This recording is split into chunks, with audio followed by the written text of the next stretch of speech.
One of my favorite phrases in life is, comparison is the thief of joy, because I think it could be applied to most situations, and comparison is something that all humans do, even subconsciously. You could compare yourself to a rich Hollywood elite celebrity living it up in a mansion and feel sorry for yourself that you don't have the fame or money, but what does that give you besides a negative thought in your head? Likewise, you could compare yourself to the homeless man in your street corner muttering to himself and be glad that you're more well off than him. Comparison is inevitable, but often not justified and pretty unhealthy. Humans don't just compare themselves to others, but often compare anything to everything. And when it comes to video games, it can be seriously exhausting to see the cherry-picked scenarios over and over again with this forced us versus them mentality. The most relevant comparison that's been pissing me off the most recently is CD Projekt Red's Cyberpunk 2077 versus Bethesda's Starfield. Both games seem fair to compare, to push this grifter mentality everyone seems to like, but if you put more thought into it than a reaction leech, you might realize the cracks that start to form in this comparison. So, for the sake of it, let's just start from the beginning.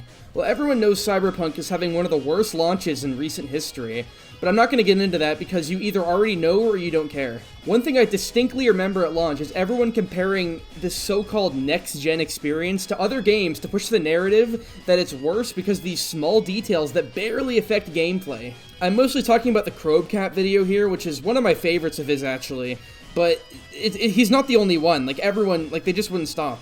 It was always about these small details that, again, don't really affect the gameplay and don't really matter in the long term, but we'll be coming back to this, don't worry. Fast forward a few years to the release of Starfield, Bethesda's biggest game since the disaster that was Fallout 76. On launch, the comparison started almost immediately. A lot of people were very dissatisfied with the technical performance and immersion of the game, calling it outdated and disappointing. Many things were criticized, from the weird look of the NPCs to their non-existent reaction from being shot at, to smaller things like a grenade being thrown in the water and not splashing water in the air. Meanwhile, while all this was going on, I was actually playing the game and enjoying it quite a bit. I enjoy both these games a lot, actually, but that doesn't fit the narrative anymore, does it? You can't like both things. You need to pit them against each other in a dick measuring contest to see which one is better.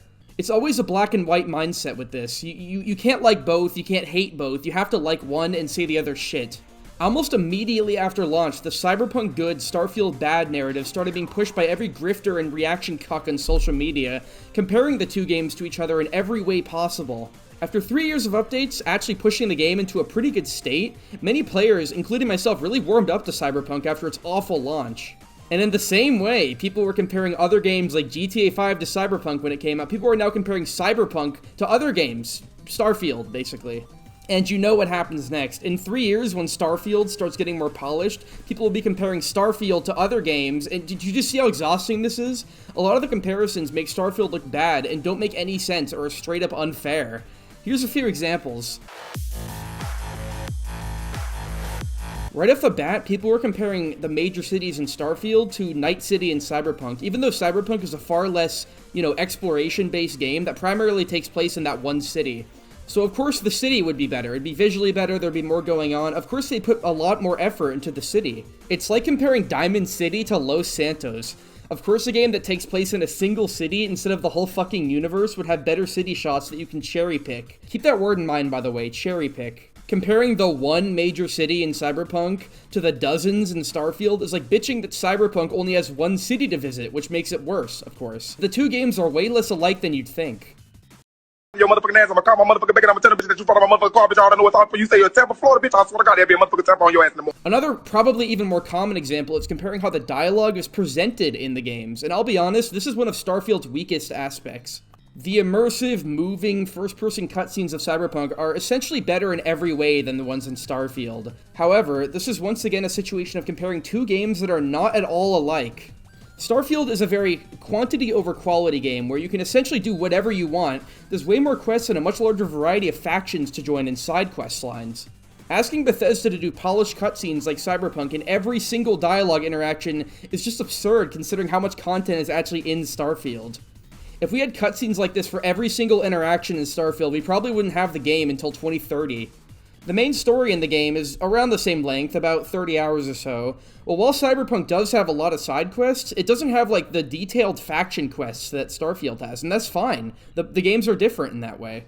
It doesn't have as many random events as Starfield or NPCs you can interact with on the street. Most of them just say nothing in Cyberpunk, which again is fine. It's not what the game's going for.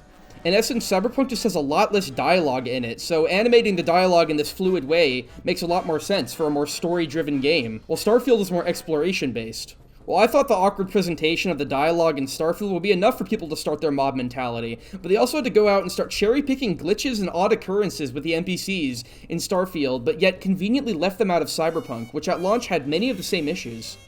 Keep in mind this whole time, people have been relentlessly comparing a game that launched about a month ago and has gotten some bug fixes, to a game that came out 3 years ago, has gotten major bug fixes, tons of new free content, new weapons, new perks, and recently got an entirely new massive expansion with paid DLC. It's weird how no one seems to have a problem with this, probably because their tribalism is keeping their minds clear of any double standards.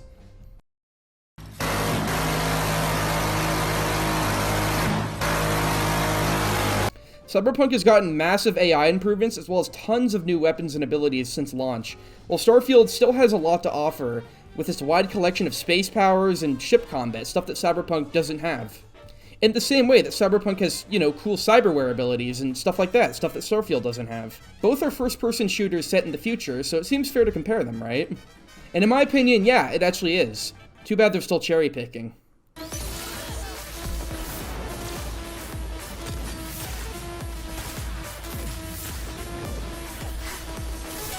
This is a montage made by IF, showing off the crazy fast-paced combat in Cyberpunk's newest update, and I love it. It's a great video. Unfortunately, this hyper-edited, flashy, and passionate video is weaponized by people to compare it to Starfield clips, to push the us versus them narrative even further. Damn! He killed one dude with another dude. Jesus! Oh my god. Bro, the shotguns in this game are nuts. Like, they're actually the best, the best. I just did it, but that dude's the top and just have my lifestyle. Hey, yo, boys, keep this in mind. Remember that Starfield video where the guy went in with the pistol? Yeah, compare it to this. It does become good after 50 hours.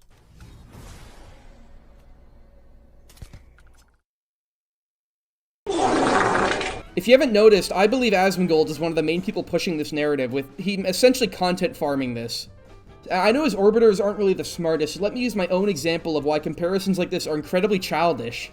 Which one of these games looks better to you, Bethesda's Skyrim or The Witcher 3?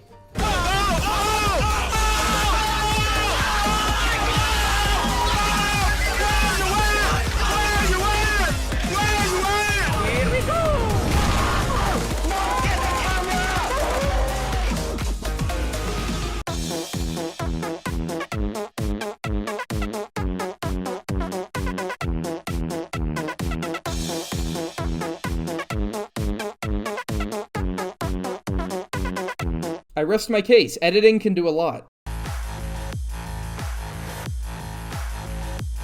The last thing people are comparing is the minor details, mostly graphical shit that means nothing, really. This is the most ironic to me because this is the main thing people were pointing out when Cyberpunk launched. That it lacked realistic polish when compared to its contemporaries. Even though I really wasn't a fan of the game at launch, I always thought these comparisons were just so unnecessary and stupid. Please just play the fucking game. Why is stuff like this so important? And it's happening all over again now, don't you see? Remember when Cyberpunk's launch when people were bitching about the fact that throwing a grenade in the water didn't make a splash? Yeah, now after that nothing detail got added to the game about 3 years later, guess what people are comparing Starfield to? Exactly. Both games didn't have this feature on launch, and yet to push the narrative, Cyberpunk is being compared after 3 years of updates. Does anyone see the irony? It's only me? Okay. Another example is shooting a civilian in Starfield and them not reacting, which actually was a feature of Cyberpunk at launch. First off, and less importantly, this goes back to the city argument that I had earlier. In Cyberpunk, you spend approximately 80% of the time in Night City interacting with civilians, while Starfield is more of an open-ended exploration game where you can really just go anywhere, to different planets or anything. So it lacking details like this, well, it's a bit stupid, honestly, is a lot more warranted than Cyberpunk at launch.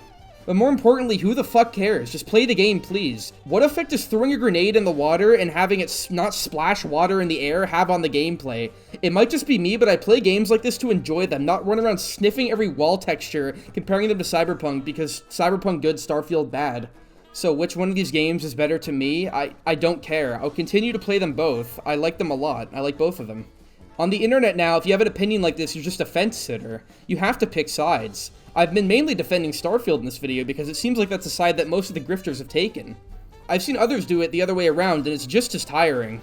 Like I said before, are you excited for after the 3 years of updates Starfield gets, it'll start being compared to GTA 6 or whatever to push the Starfield good, GTA 6 bad narrative? This isn't just a thing with Starfield and Cyberpunk either. Like, look at something like TF2 versus Overwatch 2. The internet's overall consensus is that TF2 good, Overwatch bad. Which is more warranted than the case of Starfield versus Cyberpunk, but ignoring the monetization and broken promises, I like Overwatch 2 for its gameplay. It can be a lot of fun. Back in 2016, when it was first coming out, it was seen as the TF2 killer and people loved it, pushing the Overwatch good, TF2 bad argument, even more so after TF2 stopped being updated. Even back then you had to pick a side, you couldn't just like or dislike them both. Why does it always have to be like this? Nowadays, it's the other way around. TF2 is flawless despite the bot problem that still hasn't been truly taken care of, no major updates since 2017, the entire jank of the game, the unbalanced weapons, and all of that. And Overwatch 2 is bad because Blizzard. It's always black and white like this, you always have to pick a side and defend it. And this is another case where almost the entire internet has sided with TF2. In this case, it's a bit more valid considering how malicious Overwatch 2 is. Starfield isn't really malicious, it just failed in a few areas. But it's still an exhausting mindset, ignoring TF2's flaws and also ignoring what can make Overwatch 2 fun. In the end, these comparisons and this us versus them mindset will never stop, even if we try. No matter how unjustified they can be, it's just rooted into human nature at this point. I'm just sick of the brain-dead takes from people who clearly haven't played the games they claim to hate so much. They just saw whatever Twitchy they worship say it was bad, so if you take one thing away from this video, it's to think for yourself, please. And even if a game or any piece of social media that matters to you is getting shit on by the internet, don't let that take away from you enjoying it if you truly do. Enjoy you want to, no matter what the negative circle jerks say. People seem to be doing this with Starfield considering how it sold 10 million copies and actually has decent reviews despite getting review bombed and being an Xbox exclusive. Two things Cyberpunk never had to deal with. If something you truly enjoy is flawed, you can either acknowledge the flaws and enjoy it anyways, or disagree if you have good reasoning to do so. For example, I love the Far Cry series. It's essentially a junk food franchise with really shitty and repetitive storytelling, and sometimes it has its shallow Ubisoft gameplay, but I love it, it's just stupid fun. I'm sure everyone watching it has something like that, so let me remind you, think for yourselves and don't let the grifters get you down. Thank you for listening to my rant.